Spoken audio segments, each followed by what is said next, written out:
137।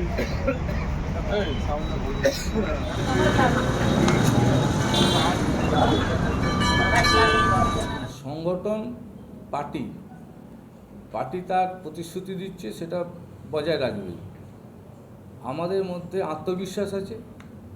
আত্মবিশ্বাস আছে বলেই আর এতটাই প্রবল, এবং আমরা সরকার গঠন করছি তার জন্যই আমরা সেই ফর্ম দিয়েছি মানুষের কাছে। আর এর সাথে এটা আমরা পার্টির পক্ষ থেকে এটা আমরা করেছি, এটা আমাদের রাজ্য যা আমাদের নির্দেশ দিয়েছে সেই নির্দেশ আমরা পালন করে চলেছি। যাদের হাতে 1,500 টাকার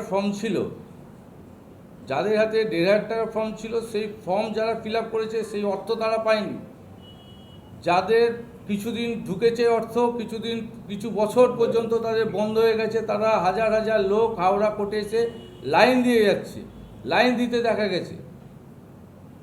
এই অবস্থাতে পশ্চিমবাংলার মানুষকে আমরা জানান দিতে চাই, শুধুমাত্র ওইখানে একটা ঘোষণার মাধ্যমে নয়, আমরা দেখতে চাই এটা মানুষ নিচ্ছে, পেতে ইচ্ছুক কি ইচ্ছুক নয়। ইচ্ছুক এটাই প্রমাণ হয়েছে, তার জন্য এই বিরোধিতা। পশ্চিমবাংলার মহিলাদের তারা 3,000 টাকা করে পেতে দিতে চান না। এখানে ভারতবর্ষে আপনারাও জানেন 33% সংরক্ষণের জন্য আমাদের বিল এসেছে। সমস্ত ক্ষেত্রে সরকারি সুযোগ সুবিধা পাওয়ার ক্ষেত্রে, নির্বাচনের ক্ষেত্রে, তা আমরা 33% মহিলাদের জন্য সমস্ত ক্ষেত্রে সুরক্ষিত রাখবো, সিট সুরক্ষিত রাখবো।